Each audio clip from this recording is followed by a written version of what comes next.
YouTube kanalga da чыгышы мүмкүн. Ошондуктан баарыңыздар менен саламдашып алганды туура көрдүм. Экинчиден, аябай ушундай бир көңүлүм чөгүп келгени, себеп 1 сааттан ашык жүрүп, кайсы көчөгө түшпөгөн тыгын. Анан биздин шаарыбызда өзүңөр билесиңер, айдоочулардын маданияты өтө жогору. Бири-бирин сыйлап, урматтап, жол бошотуп дегендей. Ушундай нерседен кийин келгенден кийин мындай жадырап, жайнап, жаркырап сүйлөө бир аз кыйыныраак болгону да Кыргызстанда ушул болуп аткан шайлоо жөнүндө. Эми шайлоо кимдин алына жараша кетип бартат. Алибек алына жараша дегендей, Жапаров өзүнүн алына жараша кетип бартат, Мадумаров өзүнүн алына жараша кетип бартат, Каныбек Иманалиев, Канат Исаев, Бактыбек баары өзүнүн алына жараша кетип бартат. Ошондуктан кандай кетип барды дегенге менимче бааны силер беришиңер керек. Биз талапкер катарында андай же мындай деп айта албайбыз. Силерге баары көрүнүп турат сыртта. Бүгүн мына жанагы бир нече лидерлер ошол биригебиз, биздин тилегибиз бир деп жарыялабадыңыздарбы? Анан мына көрөрмандарыбыздан суроо келип атат. Нуржигит Абдумаликов дейт, суроо Адахан Кимсанбаевич, Бактыбек Калмаматов сиздерге кошулбай койдубу дейт. Эмнеге кошулбай койду? Кечээ менимче телетаймашта түшүнүктүү эле болду. Биз эч кандай бир карама-каршылык болгон жок. Ар кимдин түзүлгөн иш пландары бар. Кечээ Аймен мырза деле айтпадыбы бизге? Бүгүн Баткенге учуп кетем, ошондуктан мен силердин пикириңерди, көз карашыңарды толугу менен колдойбуз дегендей позициясын билдирди. Ошондуктан бул 4 киши эмнеге кол коюп отурат? Бул экинчи кадамыбыз. Биринчи кадамыбызда биз Борбордук шайлоо комиссиясына кайрылганбыз. Жапаровдун катталуусу мыйзамсыз деп. Ал жактан жыйынтык чыкпагандан кийин эми кийинки кадамыбыз бул Бишкек административдик сот. Биз ошону жарыяладык. Анан кечээ телетаймаштын учурунда белгилүү болду. Биздин көз караштарыбыз, баалуулуктарыбыз баары чогуу болгондон кийин эмне үчүн биргелешип аракет жасасак болбойт дегендей, баарыбыз чогуу аракет жасайлы дегендей чечимге келдик да бүгүн ошону жарыяладык. Эми Ильяс ошого байланыштуу бир суроону берип коечу, Шаке. Тургунбай Алдакулов 4 партияда жүргөн 4 адам азамат бирикти. Эл арасында булар шайлоодон кийин чыр чыгаруу үчүн бирикти деген сөздөр жүрүп жатат. Жеңилүү ызасын татыктуу көтөрө аласызбы? Биринчиден биз жеңилебиз деген оюбуз жок. Биз көрүп атабыз. Мен эгерде Кыргыз Республикасынын көптөгөн райондорун, көптөгөн жарандары менен жолугушуп келбесем бул сөздү айтпайт элем. Бишкектин өзүнүн дагы маанайы бизге белгилүү, Чүй областынын маанайы белгилүү. Ошондуктан кээ бир атайын кызматтардын жетекчилери жарыя кылгандай, бул коопсуздук комитетинин төрагасы болгон киши жарыялап атпайбы, момундай кылабыз, тигиндей кылабыз деп. Бул аябай сабатсыздык. Өтө чала сабатсыздык. Ошондуктан бизде жеңилүү деген түшүнүк жок. Ильяс Абдыкеримов суроо берип атат. Ассаламу алейкум Адахан Кимсанбаевич, бүгүн 4 кандидат бириктиңиздер. Кимдин пайдасына кандидатураңыздарды аласыздар деп атат да. Алейкум ассалам. Биринчиден ал маселени эл чечет. 10 январда ким мен көп добушка ээ болгон болсо, биз ошол талапкердин айланасында биригебиз деген ниетибиз бар. Сейтек Бостонов тышкы саясат боюнча Кытай, Евросоюз, АКШ сыяктуу чоң экономикалар менен кызматташтыгыбыз жанданбай жатышынын себеби эмне деп ойлойсуз? Жанданбай жатканын себеби бирөө гана кечеден баштап түшүндүрүп берип атабыз. Кыргыз Республикасындагы бүгүн биз бийлик деп отурган азаматтардын баары мыйзамсыз. Жогорку кеңеш 28 октябрдан баштап мыйзамсыз. 6 октябрда дейби, 8 октябрь, 9 октябрь дейби премьер-министрди бекитип бердик дейт, бирок күчүндө турган премьер-министр туруп, анын үстүнө премьер-министрдин бекитилишинин өзү аябагандай чоң алишимдик. Бүгүн жанагы жогорку кеңештин депутаттарынан айтышты, Кубатбек Боронов өкмөт жетекчилигинен 24 октябрда кетиптир. Анда эмне ага чейин 2 премьер-министр болуп турган. Айтор ар бир кадамында алишимдик, ар бир кадамында чоң катачылык кеткен да. Шашкан шайтандын иши деген ушул болот. Шайлоодон жеңилбейбиз деген ишеним кайдан келип атат? Себеби дегенде мына Садыр Жапаровго жолугушууга жөнөкөй адамдар, стадионго толтура адамдар келип атат, эси ооп калгандар да болуп атат. Анан кийин баннерлери мына Бишкекти жайнап чыкты. Ушунча мындай рекламалык мындай пиар үгүт иштери абдан катуу күчтүү жүрүп атат да. Анан кийин сиздерде ошол баягы ишеним кайда болуп атат, кайдан болуп атат да жеңилбейбиз деген. Сүрөттөрүн илип койгону биз Кыргызстанда суулардын конкурсун өткөрүп аткан жокпуз. Кимдин сүрөтү көп болсо ошол президент болот деген тыянакты кайдан чыгардыңар? Бир. Экинчиден, Бишкектин тетик айлампасындагы бир ошондой сүрөт канча турушун билесиздерби? Шайыр мырза, кызык көрдүңөрбү? Менимче $10.000 чейин жетип атат деп айтып атышат да. Муну мен айткан жокмун, Мыктыбек Арстанбек мырзадан. Эң эле жөнөкөй мындай бир айлампадагы сүрөт 150.000 сом турат. Мен эстеткиле. 5.000 сомдон айлык алып аткан мугалимдин 30 айлык маянасы. Бир сүрөтү. Эми Кыргызстан боюнча элестеткиле канча сүрөт илинип турат. Биз башка талапкерлер ошол сүрөттөрдү илбей койгонубуздун себеби ушул. Быйыл сүрөтүңдү илип, жаркылдап элдин алдында карап тура турган жыл болгон жок. Быйыл Кыргыз мамлекети үчүн өтө оор жыл болду. Мыкты керемет инсандарыбыздан айрылдык. Бизде адамдык бир кандайдыр бир касиет калуу керек да. Мына азыр Манас проспектинде карасаңар, жана көпүрөнүн астынан өтүп баратканда, ар дайым ал жерде жардамга өтө муктач жаш балдардын сүрөттөрү илинип турчу. Кандай дейсиңер? Рак оорусуна чалдыккан, бөйрөгүн алмаштырабыз деген, боорун алмаштырабыз деген, ушул жаш балдардын, ыйлап аткан жаш балдардын сүрөтү турчу. Азыр эми 1 мүнөт ал балдардын жардамасы турат дагы, 1 мүнөт Садыр Жапаровдуку. Адамда мындай бир этика болуш керек. Аны түшүнүш керек. Менде бар, мен кетип бартам, мен баратам деп эле иле бериштин кажети жок көрүнгөн жерге. Ал уят маселе ал. Эми ошол баягы бөйрөк алмаштырган, боор алмаштырган, кан алмаштыргандардын алдында ушундай бир жарнама талашып, сен эмне башка жерде жетпей атабы сага сүрөт илгенге. Өзүңөр деле мына кыргыздын балдарысыңар ойлосоңор, адамгерчилик деген түшүнүк болуу керек адамда. Анан мен өлкө башкарам, журт башкарам деп бараткан адам өзү күндө сайын ошол жерден өтүп баратат. Көрүш керек, айтыш керек да, муну ыйлап аткан балдарды жөн койгулачы айланайында. Менин сүрөтүмдү жок дегенде ошол жерге илбей эле койгулачы деген сөздү айтуу керек да. Же өзүнө өзү рахаттанып өтүп баратабы ошол жерде. Адамда бираз мындай бир кандай десем, бир ичинде мындай бир токтотуп туруучу кандайдыр бир сезимдер болуш керек да. Райзат Мамбет Мусаева суроо берип атат. Саламатсызбы? Жогорку кеңешке чогуу ат салышкан тарапташтарыңыз Субаналиев жана Асанов боюнча оюңуз. Асанов Курсан менен мамилеңиз. Бардыгы менен менин оюм түз, баарына түз мамиле жасайм, бирок алар кандай жооп берет, алардын маселеси. Айтсаңыз, мынакей жакында Чолпон Жакупова айтпадыбы?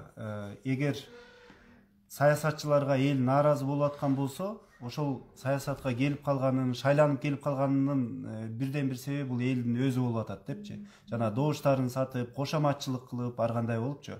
Ошо бийликтеги адамдарга колдоо көрсөтүп дегендей айтты эле да. Анан азыркы учурда кандай болуп атат элдин маанайы? Сиздин оюңузча 4-октябрдагыдай болуп, ошол акчаны же башка бир нерсени ээрчип кетип калбайбы көпчүлүк эл? Биз элге кайрылып атабыз.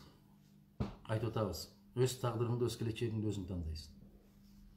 Эгерде өлкөңдүн келечегин, өзүңдүн бүгүнкү күнүңдү, балдарыңдын эртеңки күнүн, неберелериңдин бүрсүңгү күнүн кайсы бир кызыкчылыктар менен алмаштырам деген болсоң, ал өз эркиң. Сен өлкө үчүн кандай жоопкерчиликти сезесиң, кандай мамиле жасайсың эртеңки күнгө, ал өзүңдөн көз каранды. Нурсултан Осмонов суроо берип атат. Ассаламу алейкум. Суроом дейт. Экономиканы кантип көтөрөсүз?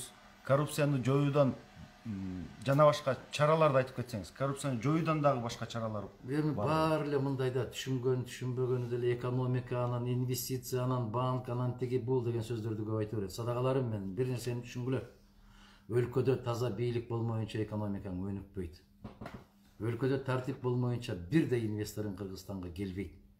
Ал эмес Кыргызстандын ичиндеги анча-мынча каражаты бар азаматтарыбыз бүтүндөй каражаттарын жыйнап, эгерде шайлоо ушул адаттагыдан тыш кандайдыр бир маанайда өтүп, же туура эмес инсандар шайланып калган болсо Кыргызстандан чыгып кетүүгө жасалып аткан аракеттер өтө көп. Аны силер деле көрүп атасыңар, угуп атасыңар. Мындай кылалы, биз баарыбыз бир коомдо жашап атабыз. Силердин тууганыңар менин тууганым. Силер тойго барган жерге мен барам. Мен батага барган жерге силер барасыңар. Баарыбыз бири-бирибиз менен момундай айланышып эле жүрүп атпайбызбы? Эми анан башка өлкөдөн келгендей болуп эле анан суроо берип, муну кандай дейсиз, тиги кандай дейсиз, а силер кандай дейсиңер? Менимче бүгүн Кыргызстанда bir iş orun açayın, bir işkerlik men arik boloyun degen monday dalalat günden güngө azayгандан azayып баратат. Тилекке каршы ушундай. Себеп ар бир кадам сайын мыйзамсыздык. Биздин негизги максатыбыз Кудай буйрса Кыргызстанда баягы 5 октябрдан кийинки кабыл алган бардык чечимдерди жокко чыгарып, кайрадан конституцияны ордуна коюп, бүтүндөй чечимдердин баарын мыйзамга шайкеш келтирүү. Мыйзам иштебеген өлкөдө, тартип болбогон өлкөдө эч кандай экономика өспөйт. Мага десеңер ушул дүйнөлүк экономикалык тармакта кереметтерин көрсөткөн залкар инсандарды алып келсеңер дагы тартиби жок, башаламан, бейбаш өлкөдө алар дагы эч нерсе кыла алмаган эмес. Конституция боюнча бир жараныбыз суроо берип атат. КР деген баягы ат менен экен. Саламатсыздарбы? Кандай башкаруу туура деп ойлойсуз? Биздин үй бүлө бир чечимге келе албай жатабыз дейт. Мен дайым айтып келгенмин, президенттик башкаруу болбосу керек дейт. Бирок бул жерден тактап коюшубуз керек. Президент десе эле 2 кишини, 3 кишини маңдайыбызга тутуп алабыз дагы. Ошолорду элестетебиз да, жок айланат. Андай эмес. Жападан жалгыз саясий партия болсок керек эле. Биз бүтүн Кыргызстан партиясы 2006 жылдан бери 93 жылкы конституцияга кайрылып келели деген программа менен жүрөбүз. Кээ бир оңдоо түзөтүүлөрдү киргизүү менен ошол президенттик, парламенттик тең салмактуулук. Себеп президент дагы бүткүл эл тарабынан шайланып келет, парламент дагы бүткүл эл тарабынан шайланып келет. Экөөнүн бири-бирине болгон мамилесин тең салмактап турган ыйгарым укуктары менен 93 жылкы конституцияга кайсап, менимче калктын көптөгөн калың катмарына туура келген конституция болмок. Демек 93 жылкы деген Чыныбек Куттукулов дейт, Садыр Жапаровдун камалышы мыйзамдуу болгонбу сиздин оюңузча, так дана айтсаңыз дейт. Анан эми сот чечкен. Эгерде соттор туура эмес чечим кабыл алган болсо, анын баарын кайрадан сот отуруму болуу керек. Ачыктан ачык сот отуруму болуп, туура эмес чечим кабыл алынса, туура эмес чечим кабыл алынган деген жыйынтык чыгарылышы керек. Аларды сүйрөп келип эле далдыңдатып бир жерге алып келип, соттун чечимин кайрадан жокко чыгаруу ал болбогон иш. Ар бир нерсе ачык айрым болуу керек да. Эгер биз арызданып атсак, соттор адилетсиз ошол кезде чечим кабыл алып койгон деп, андан кийинки чечимдер адилеттүү. Ошондуктан коомчулук билбей аткандан, кабары жок болгондон аябагандай көп суроолор пайда болуп атат. Ажара Койлубаева суроо берип атат. Мадумаров агай дейт. Саламатсызбы? Эмнеге Садыр Нуркожоевичти дебатка чакырып, ачык сүйлөшпөй жатасыңар? Ким ким экенин эл билгиси келип жатат. Азамат, мен 100 жолу сизге ыраазычылык билдирем. Мен биринчи күндөн бери ушул сиздин сунушуңузду айтып келатам, бирок тилекке каршы мамлекеттик телеканалдар менин сөзүмдү укпайт. Эгерде Жапаров ушуга муктаж болгон болсо, анда айтмак, бир ооз эле айтып койгон болсо, биз түз эфирден бардык маселени чечишип алсак болмок. Мен негизи азыр ушундай суукта футбол тепкен аянттарга балдарды кыздарды жеткирип барып, көйнөкчөн тургузуп коюп, алар чалкасынан кетирип кулатпастан, үйдө отуруп, чайын ичип отуруп, эле жакшынакай болуп, кечеки сыяктуу телетаймаштарды кылса, 6дан киши эмес. Бүгүн Кыргыз Республикасында эң маанилүү маселе бул президентти тандоо. Бардык аракетти ошого жумшаш керек эле. Кудайдын куттуу күнү саат 8ден 10го чейин теле ушундай кечекиндей таймаш кылып койгон болсо, түз эфирден бир күн 4 кишини чыгарып, экинчи күнү 4 кишини, көп эмес 18 киши экен, ар 4 күндө бүтүп турмак. Анан биринчи айлампа, экинчи, үчүнчү, төртүнчү, бешинчи деп тышкы экономиканы кандай карайсыз? Тышкы саясатты кандай карайсыз? Коопсуздукту кандай карайсыз? Чек ара маселесин кандай карайсыз? Дегендей маданиятты кандай карайсыз деп. Ушул бөлүк коюп алып айтса, элде мүмкүнчүлүк жаралмак, тандоого мүмкүнчүлүк жаралмак. Анан Жөнөкөй бала катарында деп эле баягы Султан Садыр Алиевдин кереметтери барбы? Мен ушундай жөнөкөй бала дейм. Бул дагы жөнөкөй бала болом дейт дагы. Кыргызга өзү негизи тазим кылуу керек. Жөнөкөй эле бала учуп барып атат. Жөнөкөй эле Ош шаарына. Анан жөнөкөй эле милиционерлер жөнөкөй мэрлер менен тизилип туруп тосуп алып атат. Анан жөнөкөй эл бүт баары чуркап келип стадионго толуп алып, жөнөкөй баланын жөнөкөй сөздөрүн угалы деп отуруп калып атат. А суук болуп атат десе, бул жөнөкөй эле суук деп атат да. Ач болсом да, ток болсом да эч нерсе эмес, мен ушу жөнөкөй баланын сөзүн угайын деп келдим деп өзлөрү чуркап келип атабы. Анан жөнөкөй эле аттарды мингизип, жөнөкөй карышкы ичиктерди кийгизип, жөнөкөй тамак берип узатып коюп атат. Же силер көрбөй атасыңарбы? Көрүп атабыз. Көрсөңөр силер да кайткыла да. Ошон үчүн журналисттер дагы коомдо, саясатчылар кандай жоопкерчиликтүү болсо, журналисттер дагы ошондой жоопкерчиликти сезүү керек. Туура, айтканыңызга кошулабыз. Биз дагы өзүбүздүн аракетибизди, өзүбүздүн колубуздан келишинче ресурстар менен жасап атканга аракет кылып атабыз. Муну менимче бул дагы өзүнүн бир кандайдыр бир салымын коомдун өнүгүүсүнө кошуп аткан салымыбыз деп эсептейбиз. Талант Абдиматов мырза суроо берип атат. Урматтуу Мадымаров Адахан Кимсанбаевич, сизди колдойбуз. Сизге суроо. Садыр Жапаров сиз менен чогуу сүйлөшөйүн деген ою барбы ортомчулар аркылуу? Аракет кылдуу эле ошондой. Сүйлөшүүлөр болуп атабы? Эгерде чын жүрөгүнөн сүйлөшүүгө болгон далалаты болсо, бизге ортомчунун кажети жок. Эч кайсы ортомчунун кажети жок. Эмне бирөөбүз эки өлкөнүн жараныбызбы? Же экөөбүз эки тилде сүйлөшөбүзбү? Мен кайсы жерде отурганымды аябай жакшы билем. Келсин сүйлөшөм деген болсо, маселе жок. Анан бирөөнү ортомчу салып, бузук телефон кылып, анын эмне кажети бар? Биринчиден, экинчиден, башында ошондой болуп сүйлөшөлү деп келгенде айтканмын. Мен баардык маселеге макул болом, эгерде конституциялык талаага кирсем. А эгер конституцияны тебелеп өтүп, конституциялык мыйзамдардын ишин токтотуп коюп, мен билем, менден кийин дагы өзүм билем деп кете берген болсом, анда биз таптакыр чогуу боло албайбыз деген пикиримди билдиргенмин. Биз ошол позицияда турабыз. Шекербек Бердибеков суроо берип атат. Программаңыздын негизги 3 багытын айтып берсеңиз. 30 жылдан бери өнүкпөй жатканыбыздын 3 негизги себебин айтып берсеңиз дейт. 3 негизги себеби биз баягы ушул бир өзүнөн өзү келип калды эле, Шайыр мырза. Ушуну айтып келатам. Тилекке каршы качырды тулпар деп, карганы шумкар деп, көкөлөтүп көтөрүп келип, ушундай бир тандоо маселелерине келгенде ушундай болот. Тилекке каршы ушундай болот. Экинчиден, өлкө башчысына ар дайым кокустан келген жигиттерди көтөрүп чыгып аттык. Кокусунан келген. Караңыз. Аскар Акаевич айтты, мени парашют менен таштап жиберди деди ак үйдүн үстүнө. Курманбек Бакиев айтты, мен тамак ичип атсам, мен билген жокмун, алып келип отургузуп коюшту деди.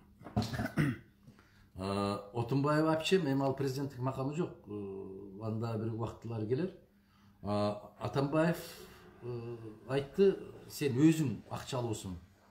Сен барбасаң, реваншисттер алып коет дегенден улам, апчем мени түртүп жиберди алдына деди. Уктаңарбы? Мен уккандай эле угасыңар да силердин. Сооронбай Жээнбеков айтты, президент эмес, премьер болуш түшүмө да кирген эмес деди. Эмне кыласыңар анда кыйнап? Жигиттер даяр эмес экен. Жигиттердин каалоосу жок экен. Мойнудан байлаган ит ууга жарабайт дейт, Шайыр. Бар мындай макал бизде. Анан эмне алар каалабаса кайра-кайра түрткүлөп атабыз? Каалаган жигиттер барбы? Өткөндө элибиздин ичинде аябай мындай бир таланттуу инсандар көп да. Азыркы бийликтебиз деген азаматтардан бирөөсү сүйлөгөн экен, биз жаңы эле төрөлдүк, таң басканды үйрөнгөчө кое турбайсыңарбы дегенде болот. Бирөө жазып коюптур. Чуркап жүргөндөрдү эле койбойлу, анда силердин басканыңарды күтүп отурбай деп. Ошондуктан ар бир жерге даярдыктан өткөн, даярдыгы бар, такшалган азаматтарды коюшубуз керек да. Өнүкпөй атканыбыздын кесепети бирөө. Анан сизде кандай принциптер менен үчөөнү айтып берейинби? Бул эң жөнөкөй, эң кыска принциптер. Биринчиси ыйман. Эгер ыйманың болгон болсо, мыйзамсыз деле жашасаң болот. Себеп ыймандуу инсан эч качан калп сүйлөбөйт, калктын казынасынан кол салбайт, бирөөгө кыянаттык жасабайт. Бул керемет түшүнүк. Ыйман, мыйзам, тартип. Мына ушул 3 нерсени биз биринчи орунга коюп, коомду ошого көндүрүп алган болсок, анда ошол менен экономикаң да кетет, инвестицияң да кетет, тышкы саясатың, ички саясатың, билим берүү, саламаттык сактоо, маданият, баардык тармак ушул үчөөнөн көз каранды. Исман деген көрөрманыңыз суроо берип атат. Сизден башка акылдуу адам жоктой сүйлөп атасыз Кыргызстанда дейт да. Анан кийин мен ушуга кошумча бир суроом бар. Адахан мырза, сиз чынында эле бул жерде азыр сиздин колдоочуларыңыз да сизге каршылар да абдан көп пикирлер жазып атат. Алардын баарын окуганга үлгүрбөй атабыз.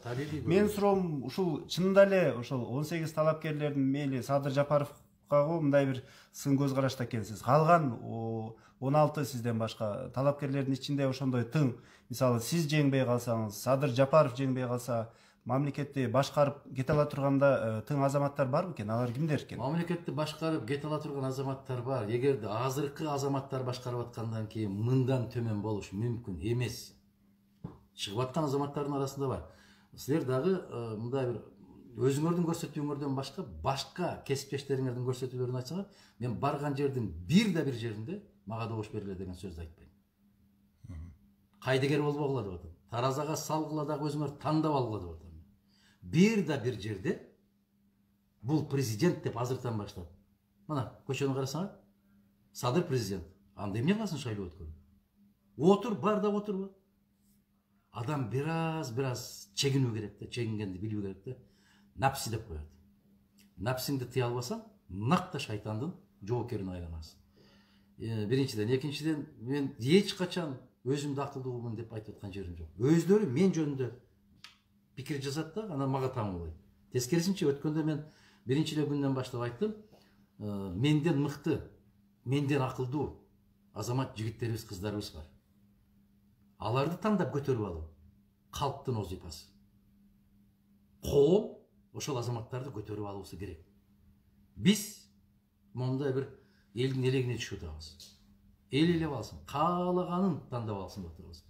Бизден эстүү, бизден акылдуу, бизден күчтүү азаматтар толту. Ошондуктан могул талапкер болуп чыгып аткан азаматтардын бүт баарына сый урмат менен мамиле жасайын деп көрүнгөн жерде айтып келет айланайын. Жөн эле угуп койгулачы, могул мага фамилия. Гүлбайра Умарова суроо берип атат. Бул баягы катардагы жаран катары өзүнүн бала чакасын, кийинки Кыргызстандын келечегин ойлоп берип аткандай окшойт. Кыргызстандын билим берүү маселесинде мүчүлүштүктөрдү айтыптыр дагынан кийин ушуну кантип оңдойсуз? Баягы мен айткан 3 нерсе ордуна келген болсо, оңдолот, тартип деп атабыз. Тартип деген бул биринчи кезекте мыйзамды сактоо. Бизде Кыргыз Республикасында мугалимдин макамы жөнүндө мыйзам бар. Мугалимдер аябай чоң сый урматка ээ болуу керек. Бизде билим берүү жөнүндөгү мыйзам бар. Билим берүү аябай сабаттуу болуу керек, бүгүнкү заманга жооп бериши керек. Бирок мыйзамдар керемет жазылган, анын аткарылышы дээрлик жок эсе. Ошол мыйзамдардын аткарылышын гана көзөмөлгө алып коюу керек дагы. Тийиштүү жетекчилерден каттуу талапты коюу керек, ошого жетишишибиз керек. Себеп мыйзам өзүнчө, турмуш өзүнчө кетип барат. Бизде билим берүү тармагын биринчи орунга коюп, бешиктеги баладан баштап тарбияны колго албай турган болсо, анда магдысы алтынга көмүлүп кеткен өлкө болсо дагы, ал өлкөнүн келечеги жок. Биздин келечегибиз илимде, билимде, иманда, маданиятта. Мына ошол тартип. Себеп маданияттуу инсан эч качан жамандыкка барбайт. Тескерисинче, сабаттуу киши эч качан маданиятсыз болбойт. Баары бири-бири менен шайкеш, аралаш. Мына жана жогоруда сиз дагы бир аз айтып кеттиңиз, улуттук коопсуздук кызматы менен азыркы сот бийлигинин ортосундагы тирешүү жүрүп атат, катуу жүрүп атат. Анан кийин ал жерде багыл эки тарапты тең колдогондор бар. Сот көз карандысы болуш керек дегендер да бар. Ал мыйзам жагы, анан жок, ушул сот тазаланыш керек эле, ушинтип коррупциядан тазаланыш керек деген да пикирлер бар да. Сиздин оюңуз кандай бул боюнча? Нетократия деген түшүнөсүңөрбү? Нетократия деген. Бул деген социалдык тармактар башкарып калды деген сөз. Бизди могул телефон башкарып атат. Деп атат, деди деп уктум, деди депти. Анализ жүргүзгөн инсандар өтө аз. Окуп алат да, кокуй момундай болуп. Бул сот бийлиги өзүнчө көз карандысыз сот. Ал коопсуздук кызматынын алдындагы бөлүм эмес. Бийликтин 3 гана бутагы бар. Садыр Жапаров президенттикти дагы бийликтин бутагына кошуп жибериптир, эми ал кишинин өзүнүн кандай десем бир биринде болсун сот бийлиги жөнүндө такыр сөз кылбаган. Мүмкүн ошондон кийин коопсуздук кызматынын жетекчиси кокуй мындай бийлик жок турбайбы деп чыккан сыяктуу. Сот адилеттүү сот болмоюнча эч бир мамлекетте мындай бир адамдын укугун коргойбу, инсандык кандайдыр бир баалуулуктарга корголуу болобу, андан түшүнүктөн биз түшүнүк жок деп койсок болот да. Сот бийлиги биринчи кезекте өздөрү кайсыл орунга койсо өзүн ошол жерде болот. Мына мисалы азыр биз кайрылган иш боюнча, маселе боюнча 30 жылдык кетирген алешемдиктердин баарын жууп салып, биз сотпуз, мыйзамдык катуу кармайбыз, адилеттүүлүктүн коргоочусу катарында турабыз дегенге мүмкүнчүлүк бар. Мына бүгүн Клара айым ар бир тепкич менен айтып берди. 30 жылдан бери кыргыз юристтери эч качан бир пикирге келген эмес. Азыр канча юрист болсо бүтүндөй баары бир пикирге келди. 5 октябрдан баштап мыйзамсыздык, 5 октябрдан баштап башаламандык, 5 октябрдан баштап конституциялык талаадан чыгып кеттик, жайлоого чыгып кеттик, мыйзамдар сакталбай турат деген пикирлерин айтышып жатат. Демек кулак салыш керек да. Кандай дейсиңер?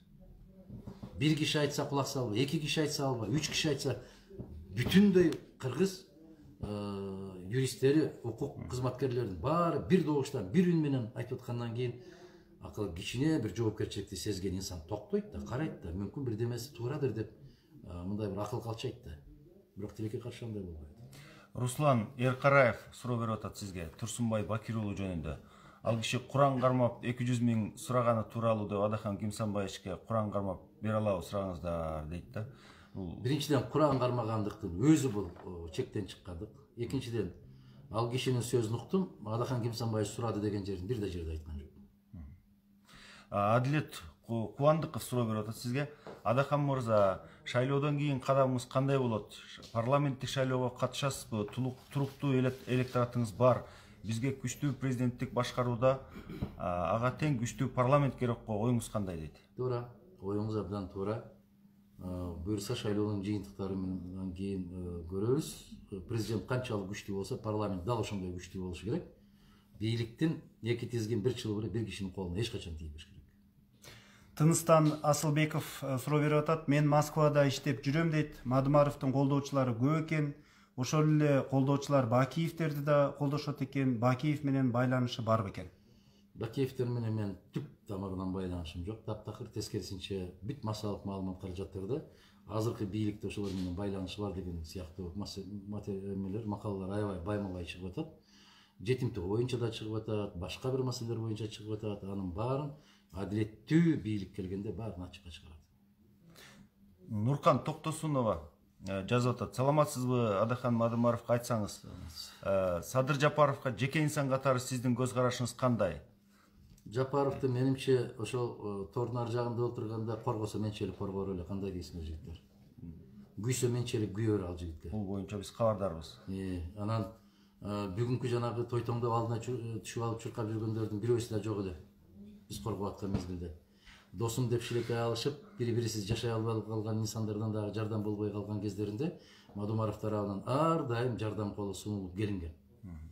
Инсан катарында эч кандай маселем жок. Ини деп, сый урмат мамиле кылам. Эгерде жеке өзүнүн катачылыгы болгон болсо, ал өзүнүн жеке жумушу, бирок анын иш аракеттеринен бүтүндөй менин өлкөмө же менин калкыма зыяндар тийип аткан болсо, ким болсо ошол болсун, мен өзүмдүн пикиримди ачык бердим. Мариям Эрлан суроо берип атат. Президент болуп калсаңыз, сырткы карызды кантип төлөйт элеңиз жана жетим тоону азыркы учурда казууга көз карашыңыз? Мен жетим тоо боюнча иштегенге такыр каршымын. Жанагы Садыр айтып аткандай эле жана кара кече менен салыштырып атпайбы? Тоону эле оюп келип сатып атат, анын деле оюп ушундагы сатсак болот дейт. Жок. Оюп сатып көрдүк биз, жетишет. Жетишет. Жетим тоону биз көзүбүздүн карегинде сактап калышыбыз керек дагы. Анын көзгө көрүнгөн, көрүнбөгөн жактары өтө көп. Жөнөкөй элге түшүндүрүш өтө кыйын. Муну мамлекетчилмин. Анан ошол эл сүйөр азаматмын деген азаматтардын алдында тажрыйбасы бар азаматтарга түшүндүрүп берүү керек да. Экөөнүн айырмасы кандай экендиги. Анан жөнөкөй эле айтып, bir жагынан темир чыгат, экинчи жагынан көмүр чыгат деп айтып коюш бул өтө жоопкерсиздик маселе. Ал жерде стратегиялык маселе турат. Адахан мырза, мынакей менде бир суроо пайда болуп атат да, көпчүлүк атуулдардын баягы 10 январдан кийин Кыргызстандагы абал кандай болот экен деген тынчсыздануусу бар. Анан кийин сиз мына Акаевка да каршы тургансыз, Бакиевке да учурунда сын айткансыз, Атамбаевка да сын айткансыз, ушул бардык эле президенттерге, Жээнбековке деле баарына эле ушул сын айтып эле баягы кемчиликтерин көзгө сайгандай кылып айтып ушинтип эле келатасыз да өзүңүздүн ишмердүүлүгүңүздө. Анан кийин кошоматчыларды көп сындайсыз. Кошоматчылар ушул бийликти чөйрөлөп алат депчи. Мына ушундай позициядан баш тартып, кошоматчыларды ошол бийликтеги адамдан алыстатып, ошол бийликтеги адамдын жанында туруп, эмнеге мындай бакайдай болуп кеңешчи боло албайсыз? Бакайдай болуш үчүн манас болуу керек. Бакайым үчүн бакай болду. Манас болгон үчүн бакай болду. Менче ушул сөз менен эле токтотсок болуш керек. Калган мен да суроомду улай берсем, Ырысбек Жеңишев суроо берип атат. Ассаламу алейкум, кандайсыздар? Мадумаров Адахан Кимсанбаевичке ийгилик каалайм. Райымге көз карашыңыз кандай? 700 миллион тууралуу суроо болуптур да, булчу. Райымге көз карашым эми бүтүндөй Кыргызстандын эли кандай карап аткан болсо мен ошондой карайм. Бирок анын жанакы мамлекетке келтирген зыяндарын төгүп атат дегенде, ал кимге төгүп атканы мага белгисиз да. Ташиевке төгүп атабы же мамлекетке төгүп атабы? Анын жанакы батирлерин дагы айтып атпайбы, биз момунчасын офицерлерге беребиз, тигинчесин мындай кылабыз деп. Менимче ал ГКМБдан эч нерсе уурдаган эмес. Кандай дейсиз? Ооба. Ал ишти биринчи менче Азаттыктын журналисттери казып чыгышты. Баракелде. Менимче эгерде ошол иштердин баары далилденген болсо, биринчи кезекте ал кыргыз казынасына төгүлү керек да. Анын маселесин эки киши чечпеш керек. Ал кыргыз мыйзамдарына кандай жазылса, дал ошондой чечилиши керек. Аркарбек Мамытов суроо берип атат. Биз эми көрөрмандардын суроолорун көбүрөөк берели, анткени көрөрмандар бизди баягы мындай катуураак айтканда сөгүп баштайт, эми биздин суроолорду бербей атасыңар депчи. Адахан эле халат чуркап барат эле